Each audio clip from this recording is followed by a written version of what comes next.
வாட்ஸ்அப்ல இன்னொருத்தவங்க போட்டிருக்கக்கூடிய ஸ்டேட்டஸ் வந்து எப்படி ஹைட் பண்றது அப்படிங்கறத வந்து பார்க்க போறோம். அதுக்கப்புறம் எப்படி அன்ஹைட் பண்றது அப்படிங்கறதுமே இந்த வீடியோ டீடைலா பார்க்கலாம். பார்க்கறதுக்கு முன்பாக சேனலை சப்ஸ்கிரைப் பண்ணிடுங்க. வீடியோக்குள்ள போலாம். வாட்ஸ்அப் ஆப் வந்து ஓப்பன் பண்ணிடுங்க. ஓப்பன் பண்ணிட்டு கீழே அப்டேட்ஸ் அப்படின்ற ஆப்ஷன் இருக்கும். அந்த ஆப்ஷன் கிளிக் பண்ணிடுங்க. அதை கிளிக் பண்ணதுக்கப்புறம் பார்த்தீங்கன்னா வந்து யார் யார் ஸ்டேட்டஸ் போட்டிருக்காங்களோ அது எல்லாமே பார்த்தீங்கன்னா இங்கே வந்து ஷோ ஆகும். இதில் வந்து யார் ஸ்டேட்டஸ் நீங்கள் வந்து ஹைட் பண்ணணும்னு நினைக்கிறீங்களோ ஜஸ்ட் அந்த ஸ்டேட்டஸை லாங் ப்ரெஸ் பண்ணுங்க.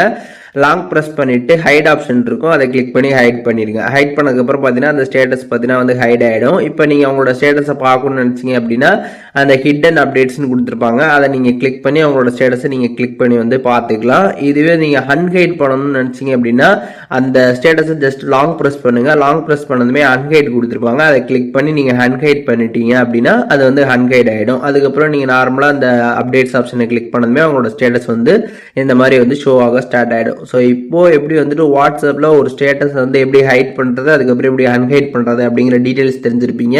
இதில் எதுவும் டவுட் இருந்துச்சு அப்படின்னா கமெண்ட்ஸில் மென்ஷன் பண்ணுங்கள். நான் எல்லாருக்குமே ரிப்ளை பண்ணுறேன்.